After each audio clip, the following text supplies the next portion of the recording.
pada dosa besar nomor 11, Al-Kabiratul Hadiyatu Asyrah, Al-Liwat.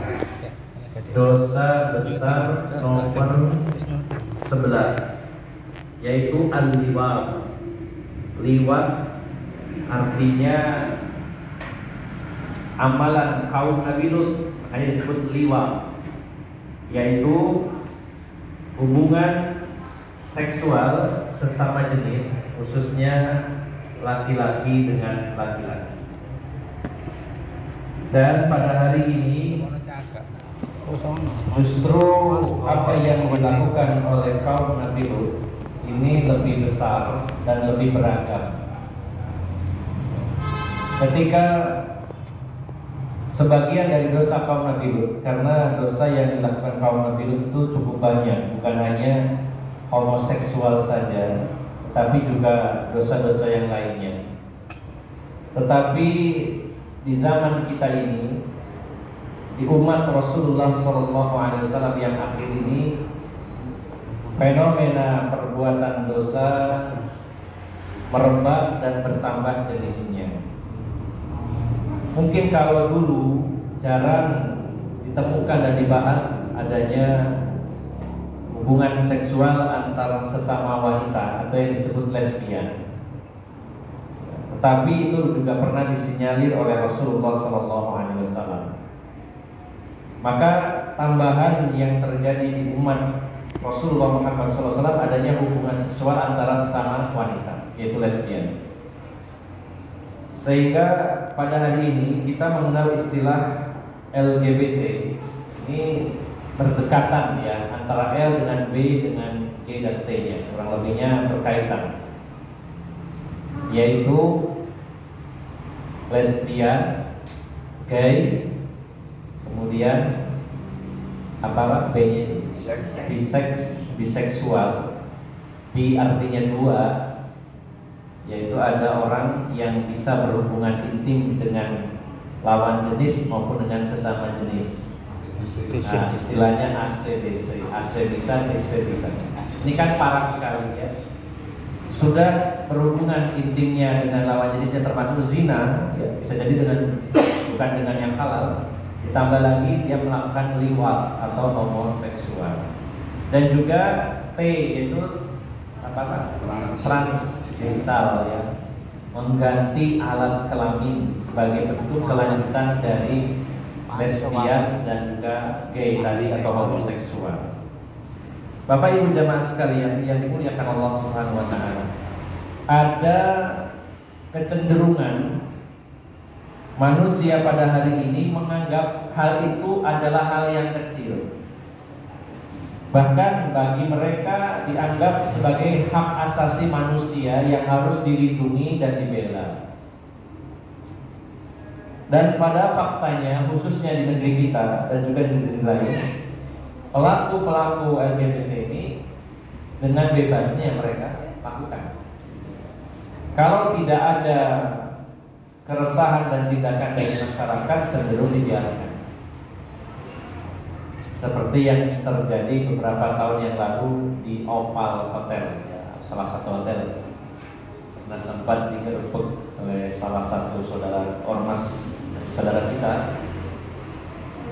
di mana di sana ada pesta gay, 100 pasangan homoseksual yang meresahkan masyarakat sekitarnya dan sudah dilaporkan berkali-kali kepada pihak kepolisian, namun belum ada tindakan, akhirnya digerebek.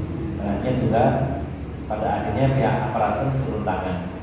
Nah, ini sudah keterlaluan, 100 pasang, artinya 200 orang, semuanya berjenis kelamin laki-laki dan melakukan rencananya pesta homoseks.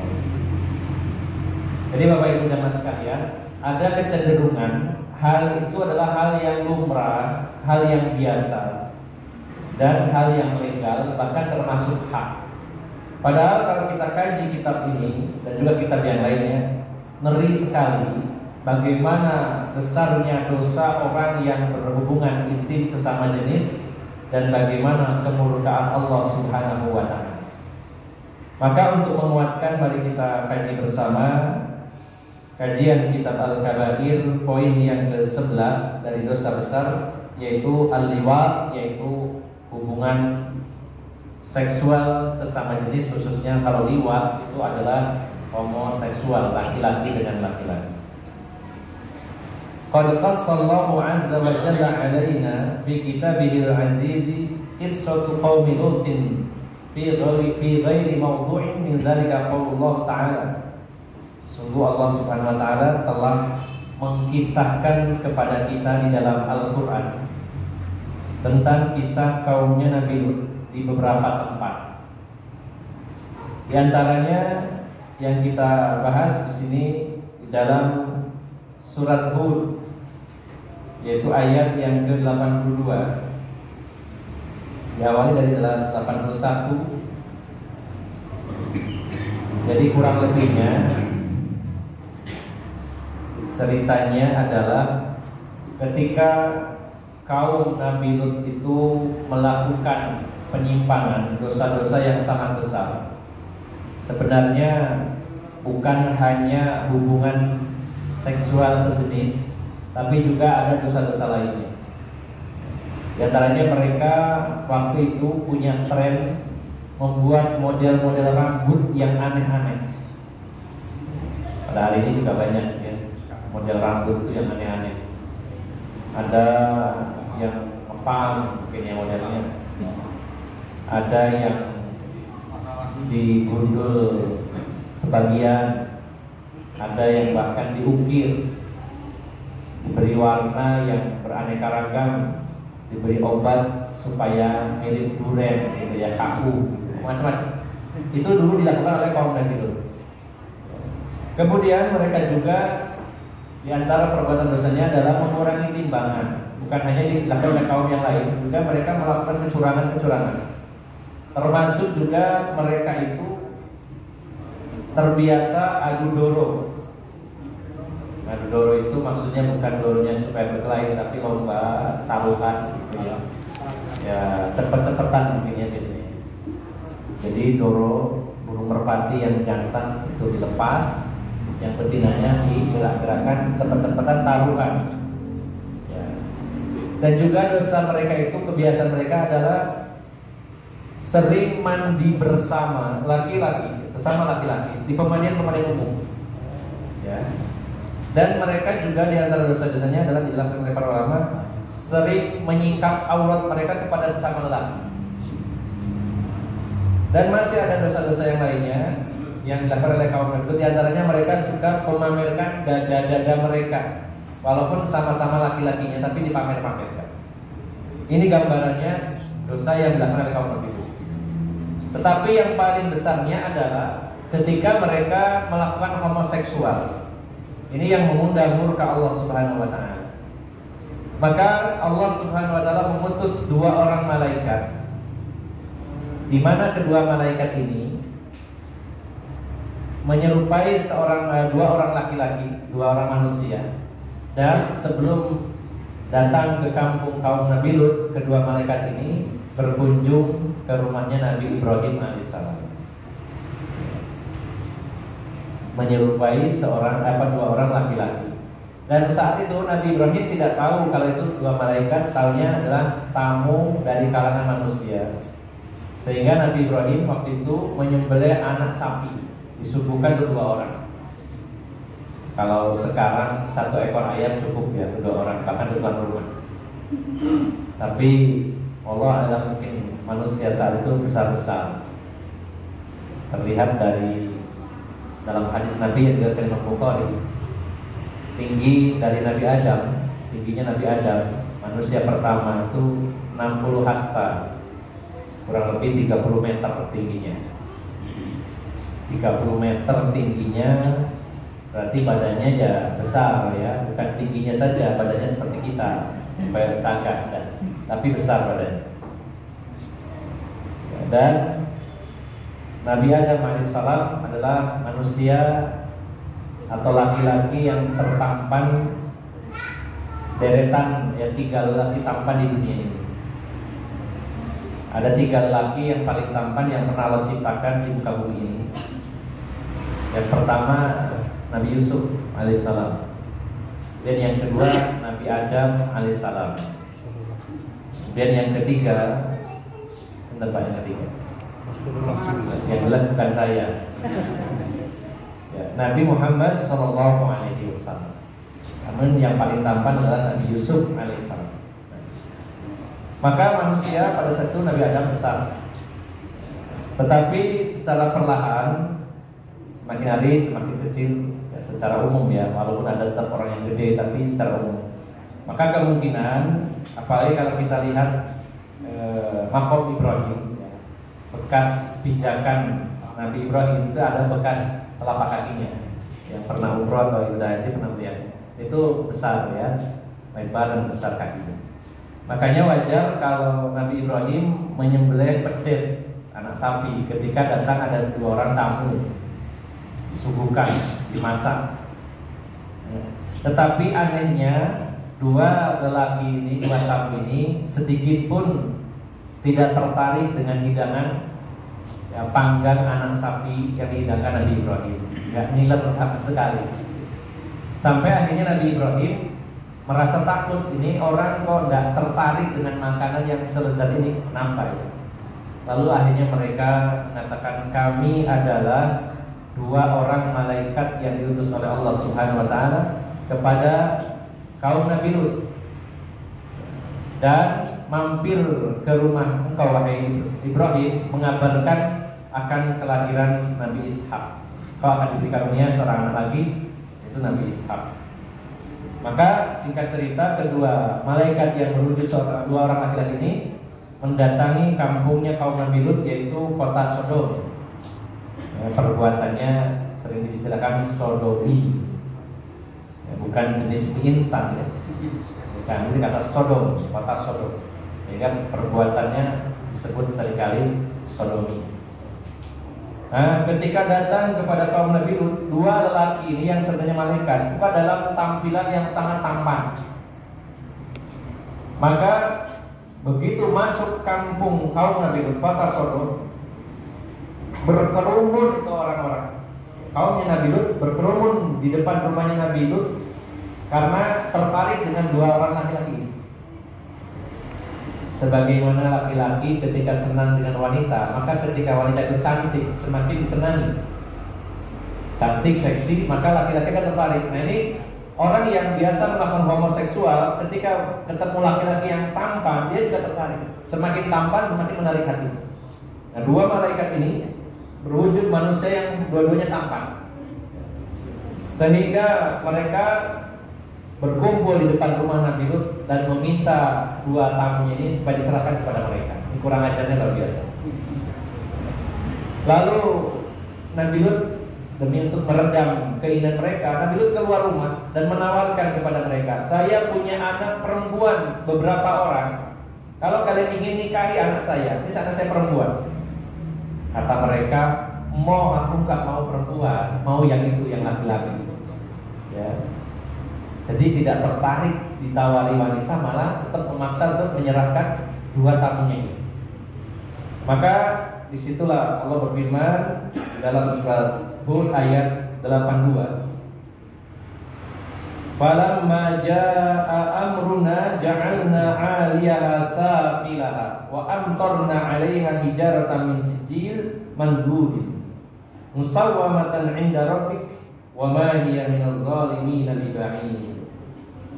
Maka ketika keputusan kami datang, sebenarnya Allah tidak mengazab begitu saja tanpa mengutus Nabi di tengah-tengah mereka. Nabi Lut sudah mengingatkan siang dan malam, sudah berdakwah bahwa ini perbuatan dosa, tidak boleh. Tetap saja mereka tertarik sesama jenis, itu laki-laki. Bahkan tamu Nabi Lut yang malaikat itu juga diminta. Maka ketika sudah melampaui batas dan tidak bisa diingatkan lagi, maka ketika keputusan kami datang, kami menjungkir balikan negeri kaum Lut. Maksudnya itu ja'alna 'aliyaha, kami jadikan yang di atas itu menjadi di bawah, dibalik. Jadi dibalik, yang atas jadi di bawah, kurang. Dan kami hujani mereka dengan hujan batu dari sijil, yaitu hujan batu dari tanah yang terbakar. Bukan batu biasa ternyata. Seandainya itu batu biasa saja itu sangat ngeri. Kita aja kalau hujan deras, air ya saking derasnya banyak kerusakan kadang. Atau hujan es yang mungkin butiran es bisa menghancurkan rumah. Bagaimana dengan hujan batu? Dan kita tidak tahu berapa ukuran batunya saat itu. Apalagi ini batunya min sijil dari tanah yang terbakar. Mandudin dan bertubi-tubi terus, namanya hujan beruntun. Musawwamatan inda rabbik, yang diberi tanda oleh Tuhanmu, dan siksaan itu tiadalah jauh dari orang-orang yang zalim. Di Nabi Lut diminta oleh dua malaikat ini, nanti menjelang subuh kamu pergi ya, dengan orang-orang yang beriman, dan jangan noleh ke belakang, karena di belakang itu kota Sodom akan dihancurkan oleh Allah dengan kehancuran yang sangat mengerikan. Dan ini Bapak Ibu jamaah sekalian, bagi Allah Subhanahu wa taala itu sangat mudah memberikan azab kepada manusia. Kecil dunia ini bagi Allah Subhanahu wa taala. Kadang-kadang bisa jadi di luar analisa kita bencana alam. Seperti contoh saja, ketika saya dalam kegiatan kemanusiaan di Palu waktu itu ya, ada salah satu kawasan yang terdampak yaitu daerah Balaroa. Yang Petobo ini juga parah. Kalau yang Petobo ini likuifaksi, jadi radius kurang lebih 168 hampir 170 hektar itu hilang. Jadi rumah saya lihat dari ujung retakan sampai berkumpulnya tanah itu jauhnya lebih, harus keliling kampung. Jadi jalan anjlok terus keseret seperti ya lumpur bergerak dan rata dengan tanah. Jadi seperti tanah kosong. Ada sekitar 33.000 warga di situ, yang selamat cuma 700. Di beritanya cuma 2.000 sekian yang meninggal, tapi di satu tempat saja 33.000 yang selamat 700. Setelah itu saya coba berkunjung ke Balaroa, ini lebih mengerikan lagi. Jadi jalan, naik mobil jalan berhenti, ini anjlok kayak jurang. Nah, di sana ini bawah ini dulunya rata ya. Jalan ini rata, anjlok itu kayak jurang bawah. Itu di situ ada 1.000 kakak, ada tahu berapa jiwa? 1.000 kakak itu hilang semua. Itu seperti blender ceritanya, yang masyarakat di sekitar itu diputar bumbunya seperti itu, dan yang tidak diberitakan adalah munculnya api dari bumi membakar. Orang-orang bilangnya oh itu kompor yang meledak, tapi tidak valid berita itu karena bakarnya besar, banyak api. Blender masuk tengah habis rata. Saya datang ke situ nggak kelihatan rumah sama sekali. Nah, ini bagi Allah mudah untuk melakukan apapun yang Allah kehendaki. Maka Allah Subhanahu wa taala menyiksa di dunia ini kaum Nabi Lut karena perbuatan mereka yang paling menonjol dari dosa mereka adalah melakukan hubungan seksual sesama laki-laki yang kita istilahkan dengan istilah homoseksual. Kemudian Bapak Ibu jamaah sekalian yang dimuliakan Allah Subhanahu wa taala, perkara yang paling ditakuti oleh Rasulullah antaranya ada beberapa perkara. Memang dalam beberapa hadis Rasulullah SAW bersabda, "Akhwafu ma akhafu alaikum amala qaumi Lutin." Di antara perkara yang paling aku takutkan atas kalian adalah amalan kaum Nabi Lut, yaitu homoseksual. Ada beberapa redaksi hadis yang diawali dengan kalimat akhwafu ma akhafu, perkara yang paling aku takutkan, perkara yang paling aku khawatirkan. Di antaranya dalam hadis yang lain syirkul asghar, itu pernah kita bahas, yaitu syirik kecil. Maka dalam hadis ini perkara yang ditakutkan Rasulullah SAW atas kalian, yaitu umat Islam, yaitu kita semuanya, adalah amalan kaum Nabi Lut. Dan Rasulullah sampai melaknat, laknat itu at-tardu an rahmatillah, dijauhkan dari rahmat Allah Subhanahu wa taala, dikutuk. Sampai Rasulullah mengatakan 3 kali, la'anallahu man amila amala qaumi Lutin, la'anallahu man amila amala qaumi Lutin, la'anallahu man amila amala qaumi Lutin. Dalam hadis yang diriwayatkan Imam Ahmad, Allah melaknat orang-orang yang mengamalkan amalan kaum Nabi Lut. Ini Bapak Ibu jamaah sekalian, kalau LGBT ini dilegalkan, diberikan ruang, sebenarnya sangat mengerikan ya. Lantas ada orang yang berpikir yang penting saya tidak melakukan, maka kita terkena dampak resikonya ketika kita membiarkan. Kita tahu dan membiarkan, maka akan terdampak juga. Sebagaimana Allah berfirman, wattaqu fitnatan la tusibanna alladziina zalamu minkum khassah. Takutlah kalian akan datangnya fitnah, azab Allah Subhanahu wa taala yang tidak menimpa hanya orang-orang zalim saja secara khusus, tapi merata. Bahkan doa-doa orang-orang yang saleh, orang-orang ahli ibadah, ketika mereka diam 1000 bahasa dari kemungkaran, maka doanya tidak akan diijabahi oleh Allah Subhanahu wa taala. Maka Bapak Ibu jamaah sekalian, laknat Allah bukan perkara ringan. Laknat Allah ini adalah perkara besar yang harus kita jauhi. Salah satu perkara yang mengundang laknat Allah adalah ketika ada orang yang melakukan amalan kaum Nabi Lut. Dan di dalam hadis yang lain yang diriwayatkan Imam Ibnu Majah dan juga Imam Tirmidzi, Rasulullah menegaskan tentang hukuman para pelakunya. Wa qala sallallahu alaihi wasallam, man wajadtumuhu ya'malu amila qaumi Lutin faqtulul fa'ila wal maqula bih. Siapa yang mendapati, menjumpai orang yang melakukan perbuatan kaumnya Nabi Lut, maka bunuhlah al-fa'il wal maqul bih.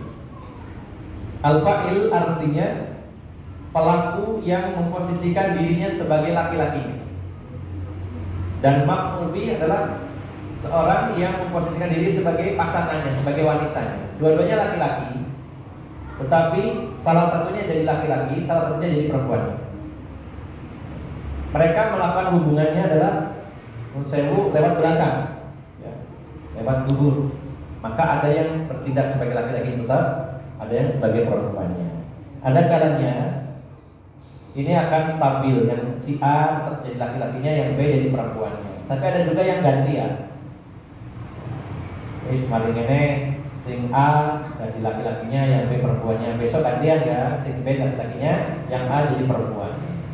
Maka siapa yang menjumpainya, hukumannya dalam Islam adalah dibunuh, baik yang sebagai laki-lakinya maupun sebagai perempuannya.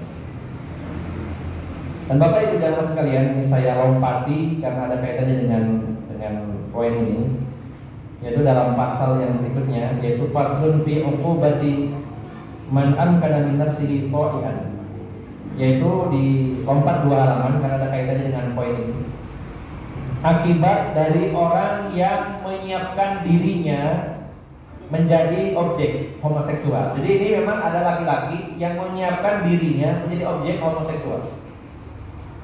Kalau di kalangan kalau dalam perbuatan zina itu ada yang bernama PSK, ya, mungkin dulu WTS, ya, wanita tunasusila. Nah, kalau ini mungkin PTS, pria tunasusila.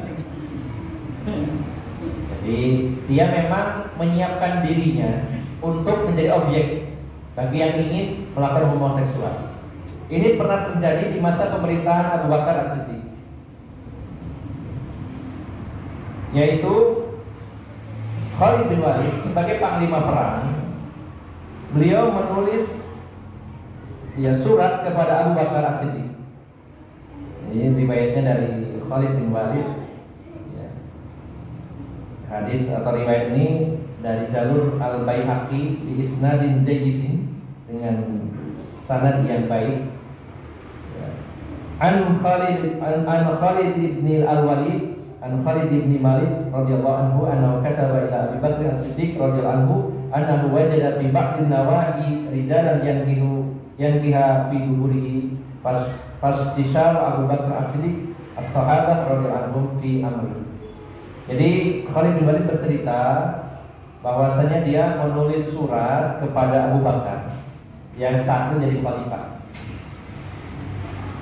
mengabarkan bahwa Khalid bin Walid menjumpai ada sekelompok laki-laki yang dinikahi, maksudnya melakukan hubungan seksual pada duburnya.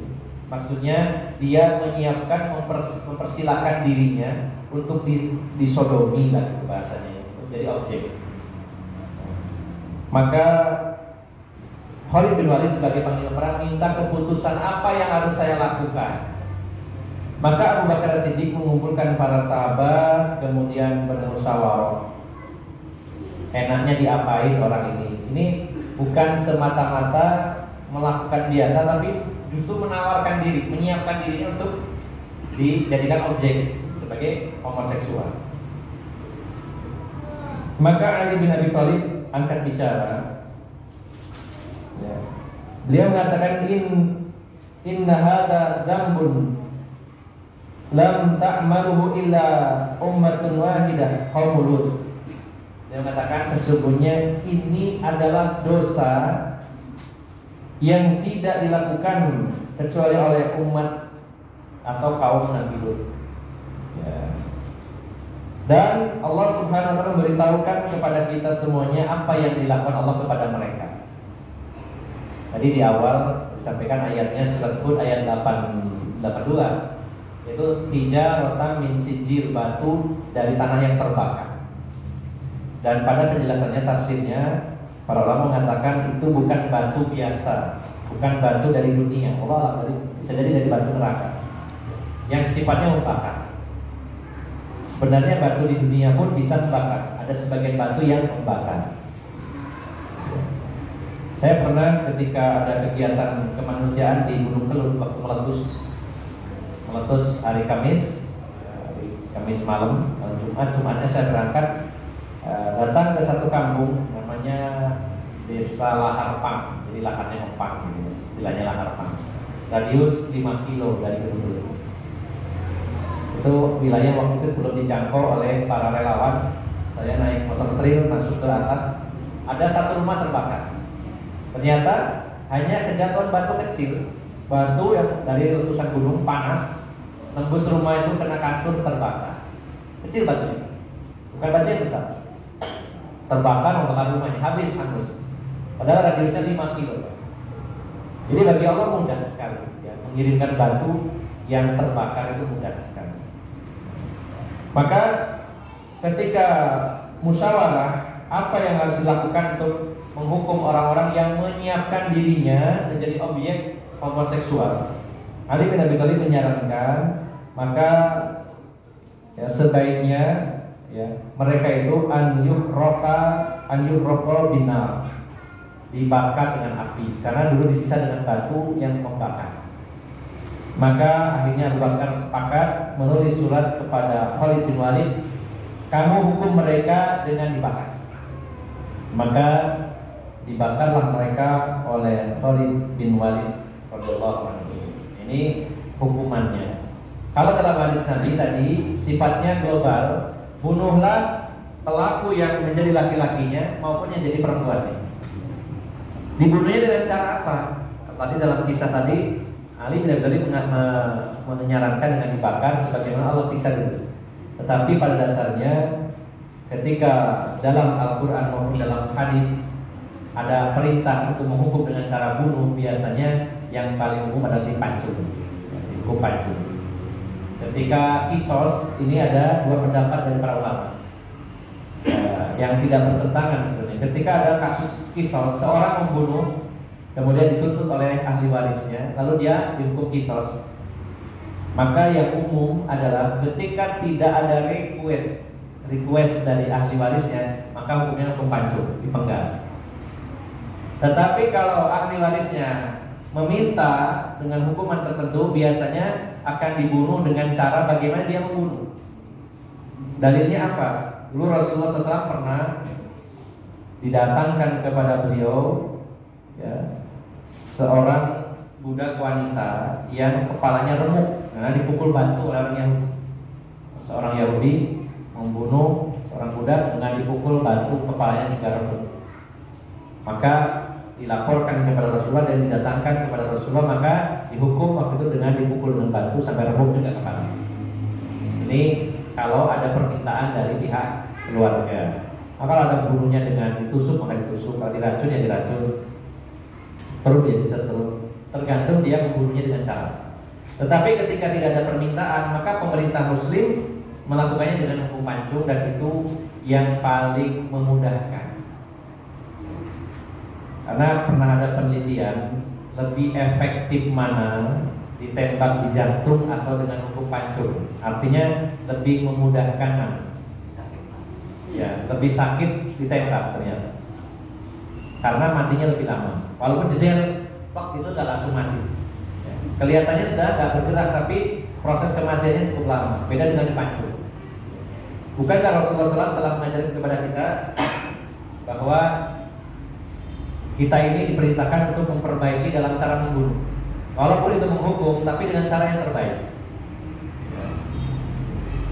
Ketika Rasulullah mengatakan fa'idha dzabahtum fa'idha qataltum fa'ahsinul qitlah. Kalau kalian membunuh, bunuhlah dengan cara yang baik. Termasuk juga menyembelih binatang kurban ya. Kalau menyembelih binatang kurban, caranya adalah harus yang cepat, diantaranya dengan pisau atau golok yang sangat tajam. Nah, ini lebih bagus.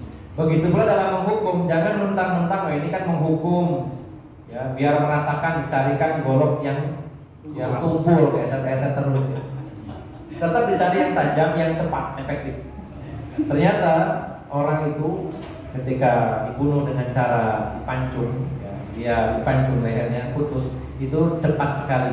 Perpisahnya ruh dengan badannya itu cepat, bahkan nyaris tidak merasakan sakit.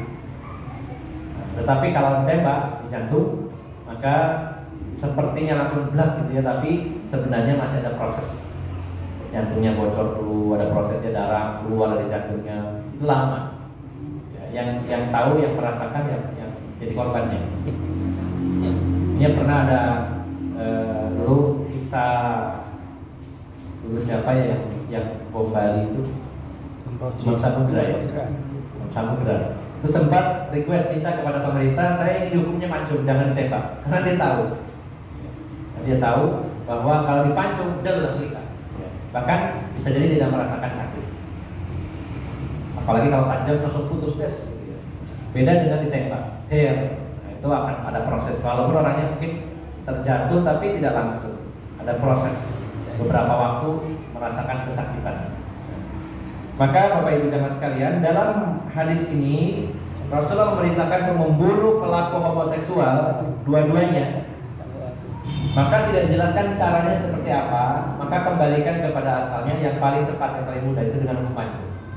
Tetapi ada satu riwayat tadi bahwa Ali bin Abi Thalib menyarankan dibakar saja, karena dulu Allah membakar mereka dengan hujan batu yang dari tanah terbakar, sehingga Abu Bakar hanya menyetujui dan dilakukan oleh Khalifah. Namun itu kasusnya secara khusus, yaitu orang yang memang mempersembahkan dirinya, menyiapkan dirinya untuk jadi objek homoseksual. Maka yang lebih amannya berdasarkan hadis yang umum adalah dibunuh. Maka cara yang paling efektif adalah dengan hukum pancung. Kita lanjutkan Bapak Ibu jamaah sekalian yang dimuliakan Allah Subhanahu wa taala. Wa ajma'al muslimuna ala anna liwat min kaba'ir allati haramallahu ta'ala. Dan kaum muslimin, kita semuanya sepakat bahwasanya liwat, yaitu homoseksual, termasuk dari dosa besar yang diharamkan oleh Allah Subhanahu wa taala. Dan masih disebutkan di sini beberapa dalil tentang keharamannya. Namun Bapak Ibu jamaah sekalian yang dimuliakan Allah, ada tambahan di sini. Rasulullah SAW bersabda, "Wajah an Nabi SAW qala sihatun nisa bainahunna zina."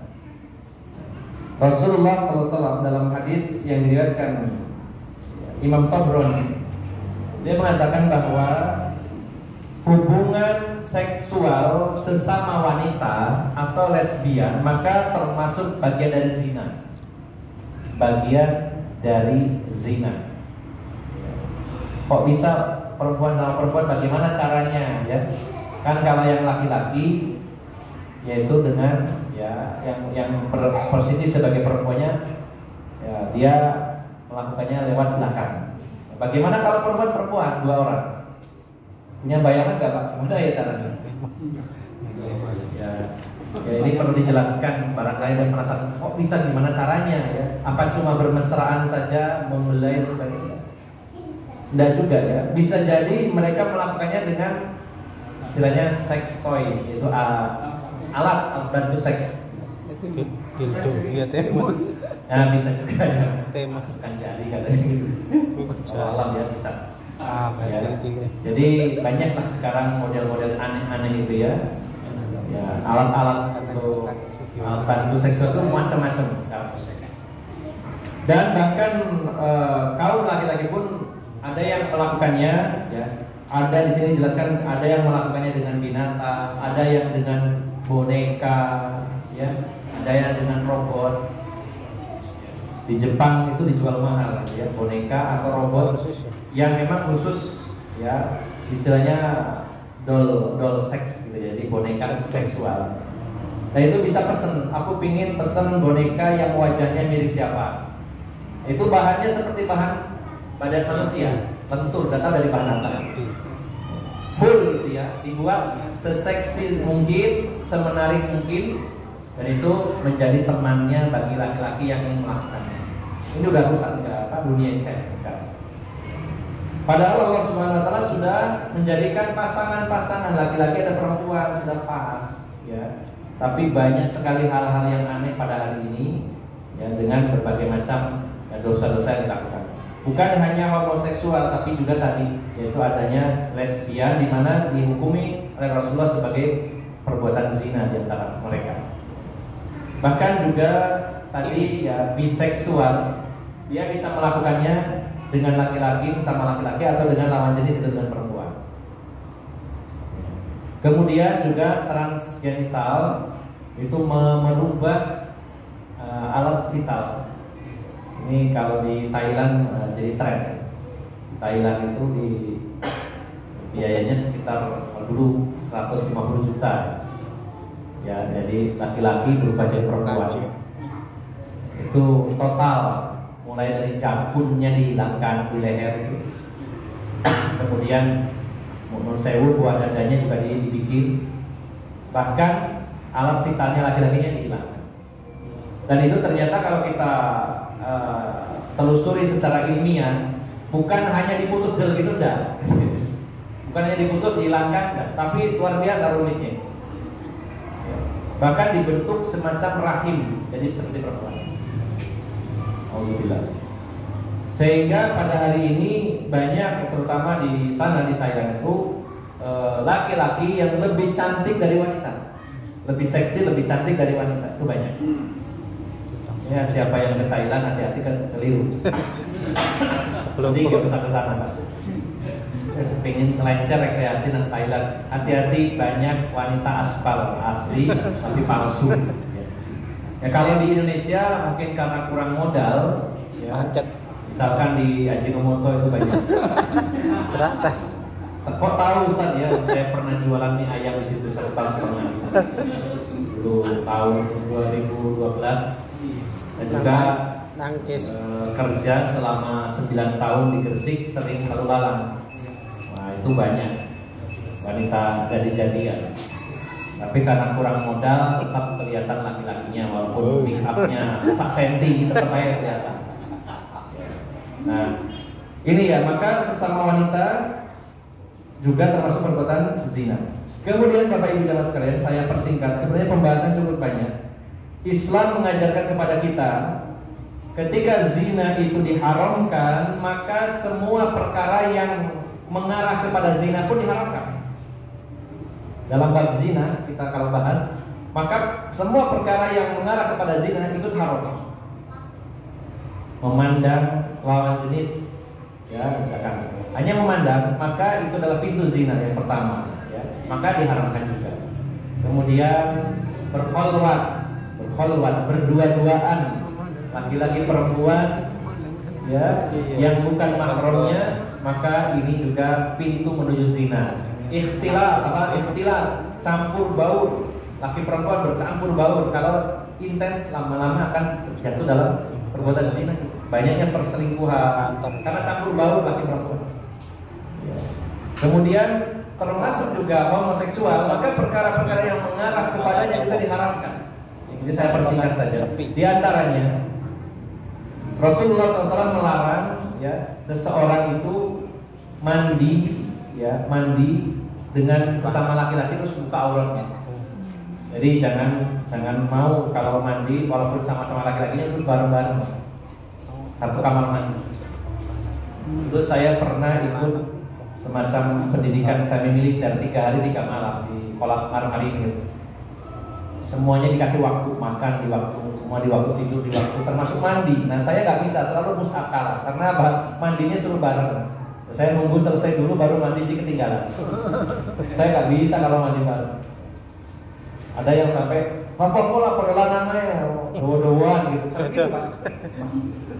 Ini banyak yang tidak paham. Seolah-olah kalau haram itu kalau mandi bareng perempuan, kalau laki-laki sama laki-laki nggak apa. Ini diharamkan. Diharamkan dalam Islam mandi buka aurat besar bareng sesama laki-laki. Ini adalah pintu menuju kepada homoseksual. Termasuk juga Rasulullah SAW melarang 2 orang laki-laki dalam satu selimut.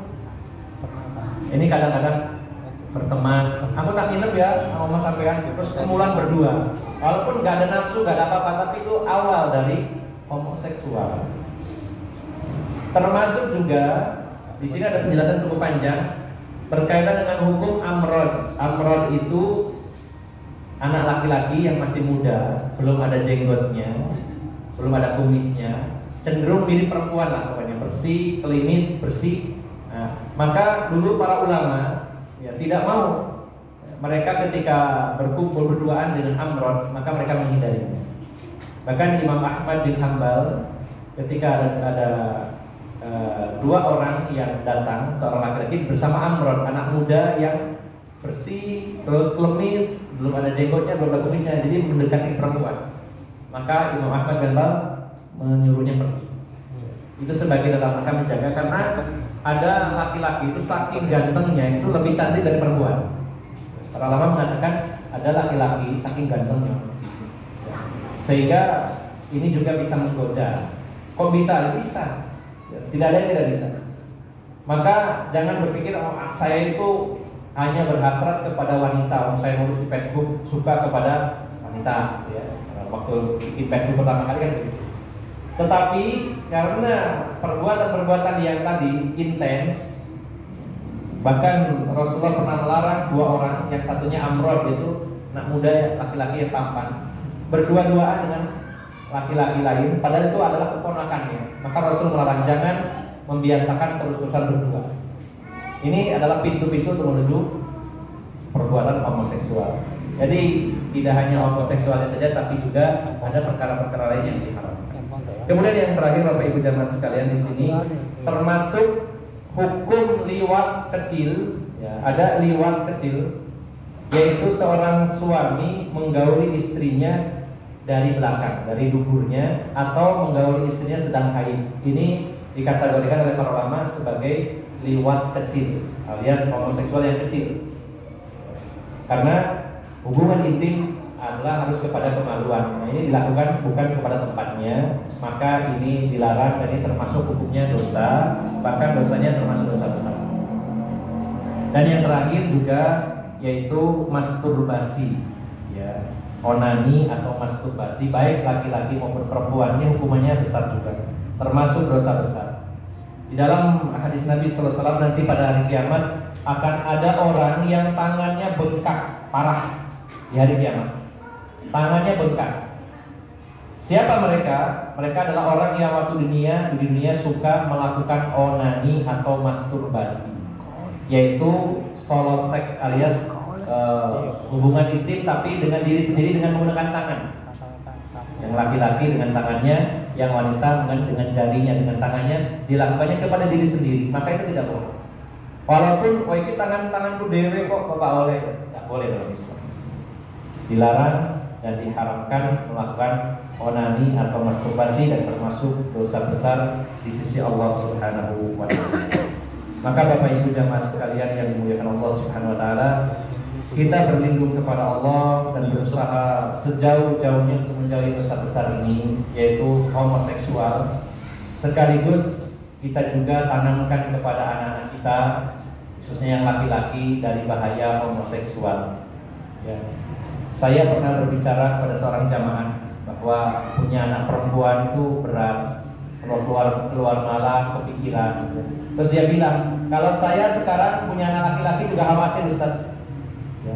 Kalau dia di luar kontrol kita, pergi ke sana ke sini dengan temannya lelaki, pada hari ini sangat gampang sekali terpengaruh oleh pergaulan. Maka kalau dulu kita ini khawatir dengan anak perempuan, sekarang punya anak laki-laki juga khawatir. Jangan-jangan di sana dia terbawa. Maka kita tanamkan akidah yang kuat, tanamkan rasa takut kepada Allah Subhanahu wa taala, jelaskan bahwa hukumnya ini haram dan segala pintu yang menuju ke sana haram. Kita selamatkan diri kita dan keluarga kita. Dan setelah itu kita berusaha berjuang sesuai kemampuan kita, jangan pernah menyetujui dan melegalkan LGBT. Karena ini mengundang murka Allah Subhanahu wa taala. Kalau negeri kita ini negeri yang barokah, maka bersihkan dari semua itu.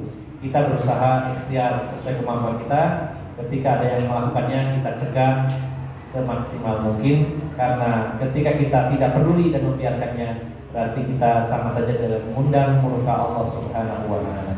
Semoga Allah senantiasa melindungi kita dan keluarga kita serta masyarakat kita dari penyakit LGBT ini. Demikian, semoga bermanfaat dan mohon maaf atas segala kekurangan. Billahi taufiq wal hidayah. Assalamualaikum warahmatullahi wabarakatuh. Waalaikumsalam warahmatullahi wabarakatuh. Kapan jawab? Kapan jawab? Ini jauh. Ya benar. Aku katut nama boleh. Katut ya Mas. Katut. Allahu Akbar. Allah